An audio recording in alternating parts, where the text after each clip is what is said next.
I uncovered every secret from the last 30 years. And I have given all the proofs of who was involved with Diddy. I have presented the videotape of Diddy's parties as evidence. Now no one can save Diddy and the other celebs. Jay-Z, after watching the rest of the documentary, you'll understand everything. I am the fucking hardest hustler in the world. This is Savage Part 2. Don't tell me about shit. It's 2022 and I'm still a savage. Whatever I want, I get. Whatever I want, I fucking get. You guys don't need to worry about me getting revenge from Diddy. I've got 3 moves that make sure he'll never be able to come after me or my family. First, I personally reached out to the victims' legal teams. The real reason he's not getting out is those buried cases behind the scenes. I provided legal funding for 7 victims who had been silent for years and brought in the top criminal attorneys in the country. Second, I bought up every potential post-release business deal he had lined up. I planned this 2 years in advance, so by the time he got sentenced and still had hope of getting out, every partner had already cut ties with him. Third, I don't just have evidence, I've got backups. This is an entire minefield that's been buried for 20 years. I uncovered every secret from the last 30 years. With testimonies from the victims, we interviewed over a dozen people he tricked, threatened, or violated. You think that's harsh? No, he destroyed other people's lives for decades. I'm just making sure he spends a few extra years in prison for it. I'm not afraid of his people, not afraid of his threats. I know he's still in there fantasizing about a comeback, but the truth is, he's never coming back. Secret parties that were never photographed. Closed-door rooms where phones stayed silent. Late-night gatherings designed to leave no trace by morning. Private relationships never acknowledged. Stories whispered, never recorded. Moments meant to disappear forever. And this time, it isn't internet rumors, it's 50 Cent. On December 2nd, 2025, 50 Cent released a 4-part Netflix documentary that quietly shook the industry. Many thought that chapter was closed. It wasn't.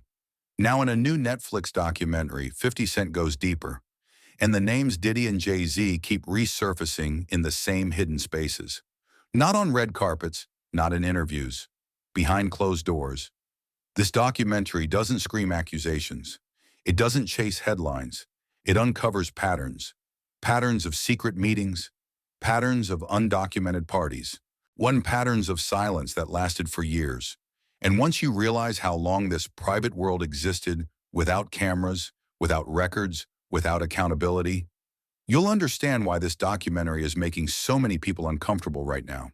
What the documentary establishes first is not chaos, it's control. Before anything ever reached the public, there were meetings that were never meant to be known. Not accidental run-ins, not chance encounters.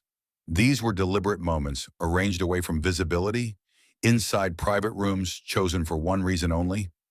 Nothing would leave them. Private rooms, private timing, spaces selected so calendars stayed clean and witnesses stayed limited. According to how 50 Cent frames it, these meetings weren't about convenience. They were about containment. Conversations held where nothing could be overheard, repeated, or misunderstood later. Rooms where words were meant to exist only once and then disappear. And in those rooms, the same names kept appearing. Diddy, Jay-Z, not publicly connected, not officially aligned, just present. The documentary doesn't speculate about what was said. It doesn't invent dialogue or assign intent. Instead, it focuses on what matters more than words, the structure itself. Because private rooms change behavior. People speak differently when they know there's no record. They move differently when there's no audience. Power feels heavier when no one is watching. Those who describe these meetings talk about how calm everything felt. Not tense, not chaotic, calm, controlled. As if everyone understood the rules without them being spoken. And when those meetings ended, the pattern didn't. It expanded. Closed-door parties followed. Not industry events. Not celebrations meant to be seen. Restricted gatherings where entry wasn't earned through fame, but through familiarity. If you were there, you didn't ask why. If you weren't, you were never supposed to know it happened. 50 Cent documents how these events were deliberately undocumented. No guest lists, no timestamps, no photos, no social traces to look back on later. Nothing accidental about it. Phones weren't confiscated, they just weren't used. Cameras didn't malfunction. They were never welcome. These parties weren't designed to spiral out of control. They were curated. Security filtered curiosity. Access filtered outsiders. Silence filtered everything else. And again, inside those closed spaces, the same figures appeared quietly. Diddy, Jay-Z, not announced, not highlighted, just there. The documentary makes something very clear. When environments are repeatedly built to leave no record, that absence becomes part of the design. No posts the next morning. No casual mentions weeks later. No stories that grow legs. Just silence. And silence, when repeated often enough, stops looking accidental. 50 Cent doesn't accuse anyone of actions inside these spaces. He documents patterns, how often the same names appear in the same restricted environments, how familiarity replaces formality, how repetition replaces coincidence. Because when powerful people keep showing up in places designed to stay undocumented, the question isn't what happened one night. It's why those spaces existed at all. Closed-door gatherings don't just remove cameras. They remove witnesses. They remove accountability. And once you understand that these meetings and parties were designed to leave nothing behind, something becomes impossible to ignore. Whatever followed later, the silence, the alignment, the unanswered questions. It didn't begin in public. It began here, in private rooms, at private times, between people who understood exactly why nothing could ever leave the room. Because when conversations never escape and nights leave no records, power doesn't need to hide afterward. It's already protected the moment the door closes. As the night moved deeper, the rules quietly disappeared. These weren't events meant to be remembered. They began after schedules ended, after public spaces emptied, after visibility faded. Late-night parties that didn't exist on any official timeline, and after-hours gatherings outside normal sight. According to how the documentary presents it, timing was everything. The later it became, the fewer the witnesses. The fewer the witnesses, the easier it was for moments to exist without consequence. And in those hours, the same names kept resurfacing. Diddy, Jay-Z, not announced, not highlighted, just present. These weren't extensions of public events. They were separate worlds entirely. Locations shifted late. Entrances changed. What started as something ordinary quietly transformed into something private, without anyone needing to explain when or why. Phones weren't taken away. They simply stopped being used. Cameras didn't fail. They were never invited. People who remember these nights don't describe chaos. They describe atmosphere. How the room felt different once it was clear the night belonged only to a few. How familiar faces stayed while others slowly disappeared. And what remains from those nights isn't footage, it's memory. Scenes involving Diddy and Jay-Z that survived only through recollection. Moments never posted, never acknowledged, never revisited publicly. That's what makes them powerful. Memory can be questioned, dismissed, rewritten, and in environments designed to leave no record, memory becomes the only trace, and the easiest thing to challenge later. It's also in these late-night spaces that the documentary introduces another layer kept carefully out of public view. Secret romantic relationships. Not rumors shouted into the open. Not confirmations placed on record. Private involvement maintained deliberately, far from public image. According to the documentary, connections around Diddy and Jay-Z were managed with precision. No shared appearances. No overlap between private proximity and public narrative. Two realities running parallel, never intersecting on camera. Publicly, there was distance. Privately, there was continuity. That separation didn't happen by accident. Relationships don't stay invisible without effort. They stay invisible when everyone involved understands that acknowledgement would change everything. These connections were never acknowledged openly, never denied either. They were simply left untouched. Inside these circles, the rules didn't need explanation. Where meetings could happen, when visibility had to end, which spaces were considered safe. Silence wasn't requested, it was expected. And the documentary doesn't label these relationships as right or wrong. It asks a quieter, more revealing question. Why was public acknowledgement impossible? Why did protecting image require complete separation from private reality? Because when romantic involvement must exist entirely off record, Exposure carries consequences far beyond embarrassment. Late nights made this possible. After hours, there were fewer boundaries, fewer questions, fewer people left to notice how often the same patterns repeated, and patterns did repeat. The same timing, the same environments, the same names, over years. By the time people realized how consistent these nights were, silence had already settled in. It had already done its work. What's unsettling isn't one memory. It's how many memories share the same shape. Because when moments are designed to exist only in memory, accountability fades with time. And when relationships are kept entirely outside public view, silence becomes the strongest form of protection. These late-night gatherings weren't about spontaneity or romance. They were about control. Control over timing, control over visibility, control over what could never be proven later. Because when nothing is recorded, everything can be denied. And when nights leave no trace, silence doesn't follow by accident. It follows by design. As the documentary moves further, the tone tightens. This is where discomfort enters quietly. The film introduces allegations involving young girls with extreme restraint, not as established facts, not as conclusions, but as moments that caused unease long before anyone knew how to describe it. After the focus is not on events, it's on presence. Who appeared in adult-only environments, who didn't seem to belong there, and why no one felt able to ask questions at the time. Accounts describe young individuals being present in late-night settings, restricted gatherings, and private spaces clearly shaped by adult influence. Nothing was announced as wrong in the moment.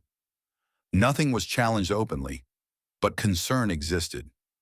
Age questions surfaced quietly, inside conversations that never reached clarity, in looks exchanged across rooms, in warnings that sounded vague but carried weight. Be careful, without explanation. When names like Diddy and Jay-Z were connected to these environments, hesitation made sense. Not because anyone spoke threats, but because power doesn't need to speak to be understood. Speaking felt risky. Silence felt safer. Some people describe confusion more than certainty. Others describe recognizing imbalance immediately, but choosing not to react. Careers mattered. Access mattered. Being close to influence mattered. So discomfort was absorbed. What makes this unsettling isn't a single memory. It's repetition. Different people, different years, different locations, the same uneasy feeling. The documentary doesn't ask viewers to decide what happened.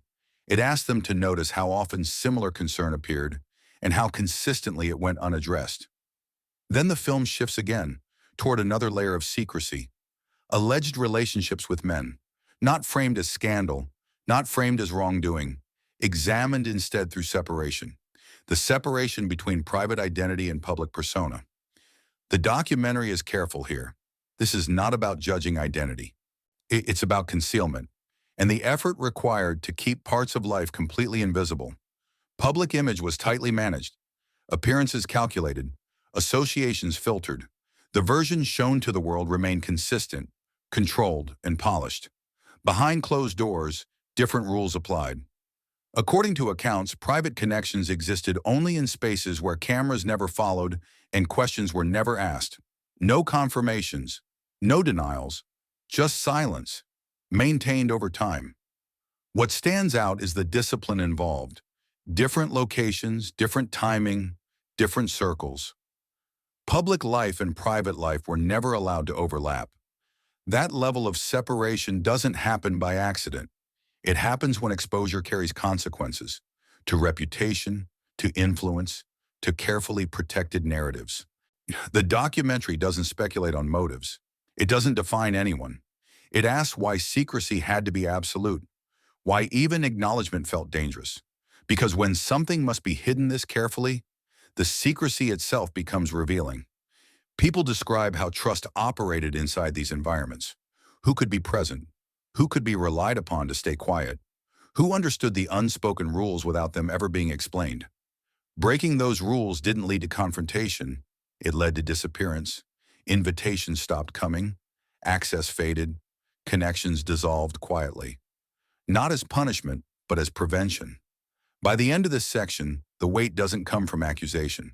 It comes from structure, from how power, silence, and imbalance overlapped, from how concern was noticed but never addressed, from how identity, whatever it may have been, had to remain hidden to protect something larger. Because this isn't just about relationships. It's about a system where silence mattered more than clarity. And in that system, questions didn't vanish. They waited. As the documentary continues, the focus shifts from hidden rooms to hidden alignment. Secret relationships with celebrities, not friendships celebrated publicly, not collaborations announced on stages, but powerful names moving together quietly while appearing separate in public.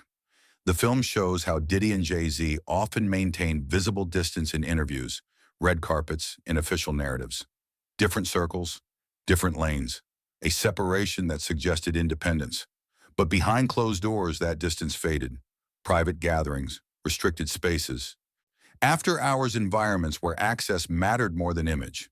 In these settings, familiar faces reappeared. The same influential names surfaced again and again. Not photographed, not acknowledged, never discussed publicly. Public distance masked private familiarity. And that contrast mattered. Public separation reduced curiosity. Private alignment preserved trust. The documentary doesn't claim secret deals or formal alliances. Instead, it reveals something quieter and more powerful. Mutual understanding. An understanding of when to stay apart publicly and when to move together in silence.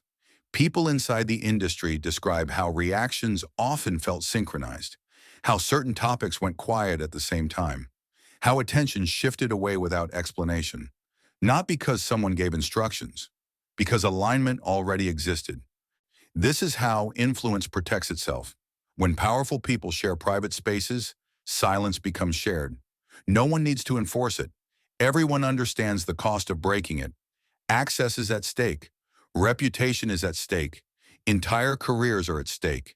And then the documentary moves into heavier territory. Adult misconduct allegations. Claims of inappropriate behavior that have circulated quietly for years. Disturbing stories said to have occurred behind closed doors. The film approaches these carefully. It doesn't sensationalize. It doesn't dramatize. It documents how these stories surfaced and why they never fully disappeared. What connects these accounts isn't detail. It's environment, private settings, limited witnesses, power imbalances that made speaking feel dangerous.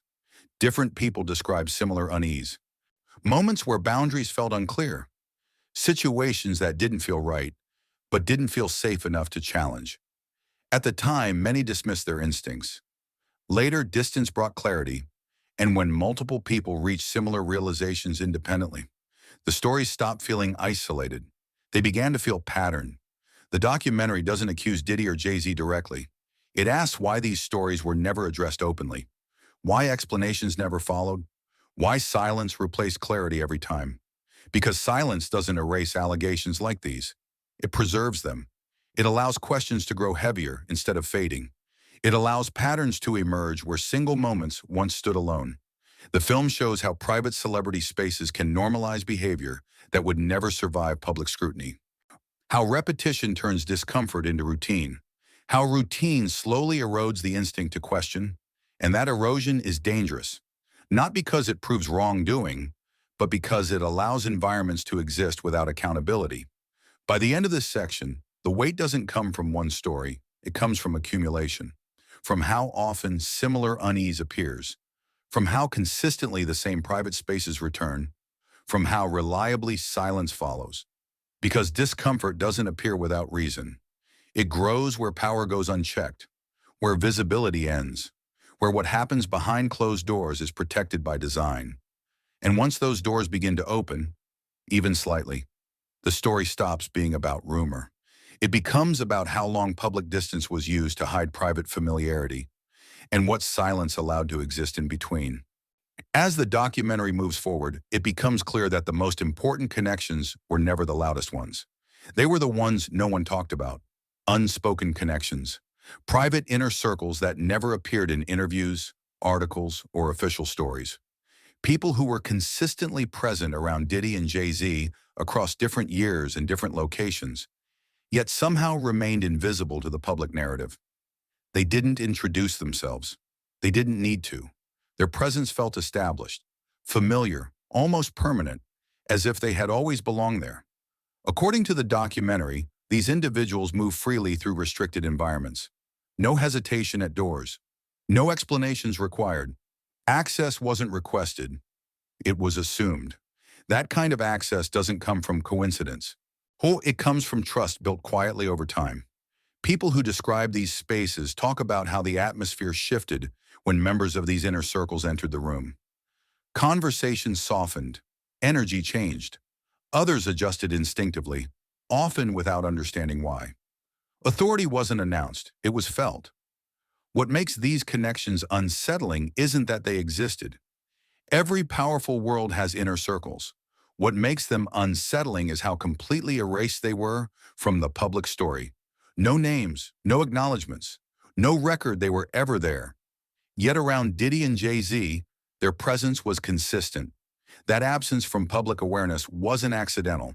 It was protection. The documentary suggests these inner circles functioned as continuity. They remembered what others forgot.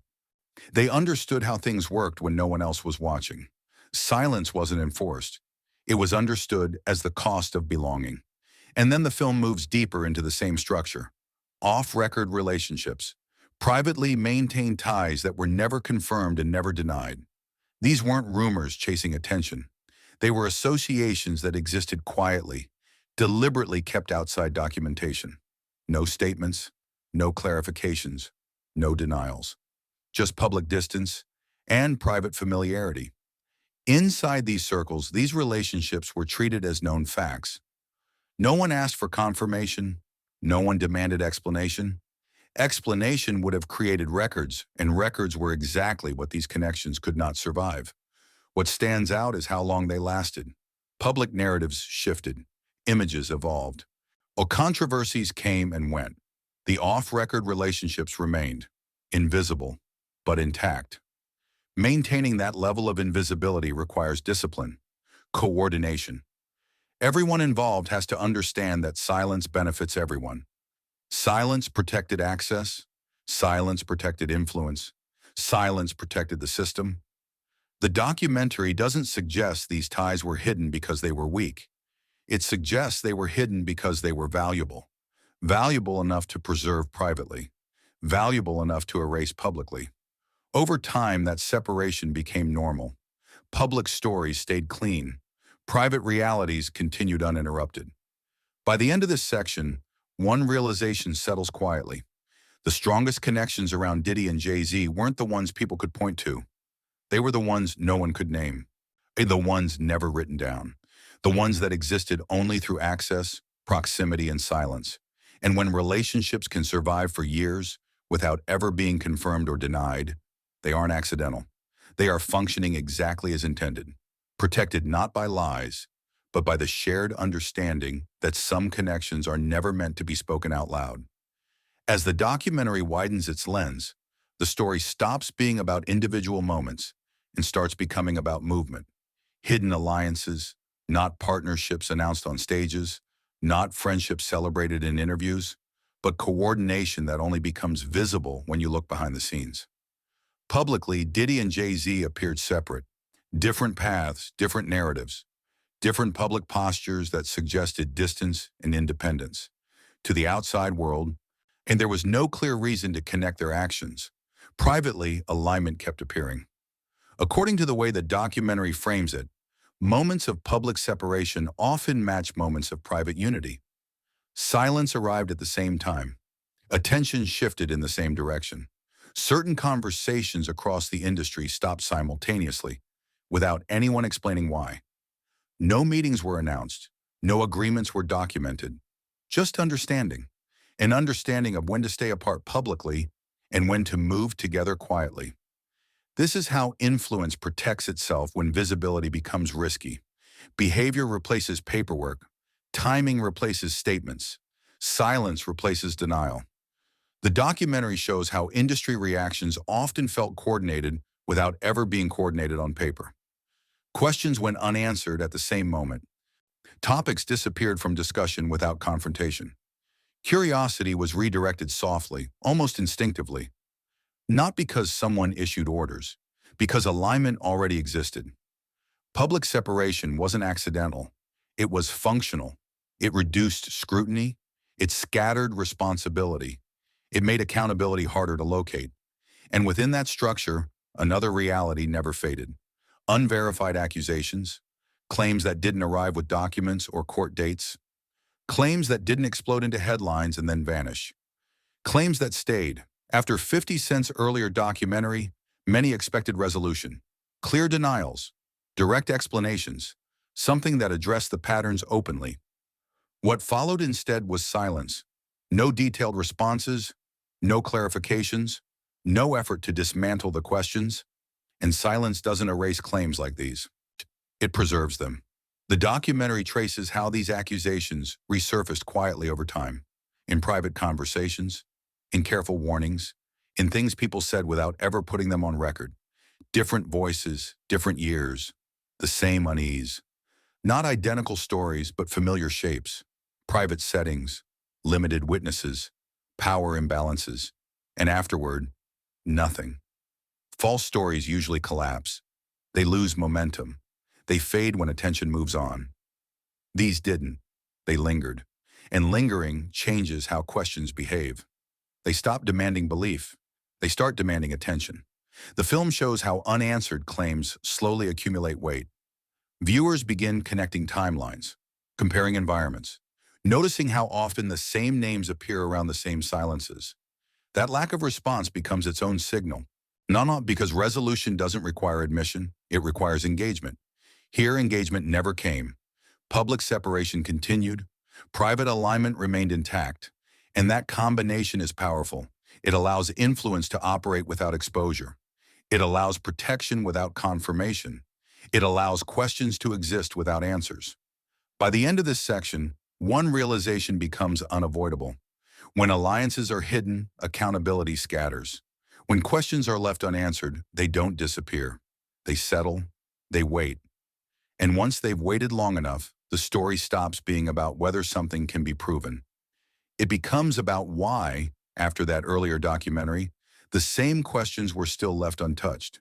Because silence can protect power for a long time, but it also keeps every unanswered question alive, not quietly building weight until patterns become impossible to ignore. As the documentary reaches this stage, absence starts to speak as loudly as presence. Unconfirmed associations, connections that were never announced, never explained, and never denied. Publicly, they didn't exist. No interviews, no photographs, no acknowledgments tying anyone together. But privately, those bonds never went away. The same proximity kept returning. The same access was quietly granted. The same familiarity followed Diddy and Jay-Z from one restricted space to another. What makes this unsettling isn't secrecy alone, it's intention. Erasing a relationship publicly takes effort. Preserving it privately takes discipline. Both sides have to understand the same rule. Silence protects everyone. The documentary shows how public distance became routine. Appearing unconnected reduced curiosity. It allowed scrutiny to fade before it could form. Meanwhile, private access continued without interruption. Meetings still happened. Doors still opened. The same faces still moved freely. Inside these circles, confirmation was never requested. Denial was never necessary. Clarification would have created records, and records were the one thing these relationships could not survive. Ambiguity became armor. If something isn't acknowledged, it can't be challenged. If it isn't confirmed, it can't be disproven. If it doesn't officially exist, responsibility has nowhere to land. The documentary suggests these associations weren't hidden because they were fragile. They were hidden because they were valuable. Valuable enough to maintain privately. Valuable enough to erase publicly. And within those same private environments, another pattern begins to surface. Power dynamics. These spaces were never equal. Influence controlled access long before anyone entered the room. Who was invited? Who stayed late? Who felt comfortable speaking? None of it was random. People adjusted instinctively, voices lowered, conversations shifted. Authority didn't need to be announced. It was felt. This is where age gap concerns begin to emerge. Not as accusations, but as quiet alarms. Accounts describe younger individuals present in environments dominated by experience, status, and control. Late-night settings, restricted gatherings, rooms where power already leaned heavily in one direction. Nothing was officially questioned, nothing was openly challenged, but discomfort existed. People noticed imbalance. They sensed it in the atmosphere. They felt it in what wasn't said. The documentary doesn't describe acts. It doesn't assign intent. It examines structure. When age gaps exist alongside unchecked influence, vulnerability doesn't need to be created. It already exists. Younger individuals didn't set the rules. They didn't control the space. They didn't decide when things started or ended. Power did. And power shaped what felt possible to say and what felt impossible to challenge. Concerns surfaced quietly, in side comments, in warnings without detail, advice like, be careful, delivered without explanation. That caution wasn't ignorance. It was fear of consequence. Because questioning power inside private spaces often meant risking access, careers, protection, and momentum. So most people chose silence. Not because they agreed with what they were seeing, but because silence felt safer than disruption. Over time, silence normalized imbalance. What once felt uncomfortable became routine. What once raised alarms faded into background noise. And routine is dangerous, because when imbalance becomes normal, accountability disappears. By the end of this section, the weight doesn't come from proof. It comes from repetition. The same structures, the same access, the same hesitation to speak, again and again. And when private spaces are built around unchecked influence, the question stops being what happened. It becomes how much could happen, without anyone ever feeling able to stop it. Because power doesn't need permission to operate, it only needs silence. And in these spaces, silence was always present, quiet, consistent, and protective. As the documentary reaches its final stretch, everything that once felt fragmented begins to line up. Not into accusations, not into conclusions, but into pressure. For years, exploitation rumors lived quietly inside the industry. They weren't shouted. They weren't framed clearly enough to force action. They moved carefully, passed from one private conversation to another, always lowered voices, always unfinished sentences. These weren't stories shared for attention. They were warnings. Concerns around vulnerable individuals surfaced the same way. Not in public statements, not in interviews, but in pauses, in expressions that changed mid-sentence, in moments where someone would say just enough and then stop. Details were avoided deliberately, because details came with consequences. What the documentary makes clear is that these whispers didn't float randomly. They followed patterns, the same types of spaces, the same restricted environments, the same private structures where access mattered more than visibility. Different years, different locations, the same discomfort. Someone would quietly express concern, only to realize someone else had noticed something similar years earlier. Not the same incident, but the same feeling, the same unease, the same sense that something about these spaces wasn't right. That's when coincidence stops being believable, because rumors don't survive across decades without reinforcement. They survive because silence protects them. The documentary shows how this system didn't need threats to function. No one had to be told to stay quiet. The cost of speaking was already understood. Access could disappear. Opportunities could fade. Careers could stall without explanation. So people chose silence, not because they believed nothing was wrong, but because silence felt like survival. This is how systems built on power protect themselves, not through denial, through exhaustion. People grow tired of carrying questions alone.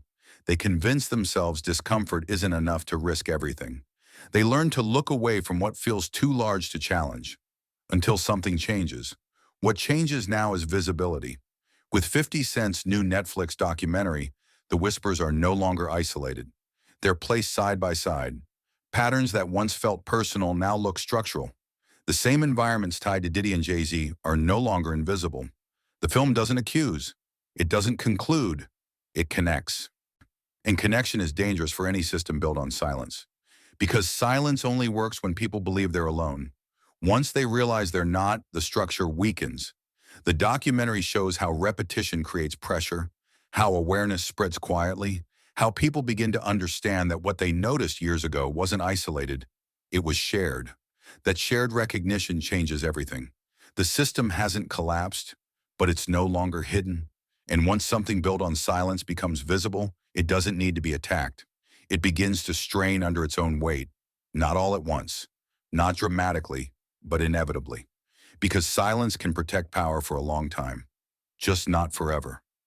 Now, with this documentary laying these patterns out clearly, the pressure isn't coming from accusations, it's coming from awareness.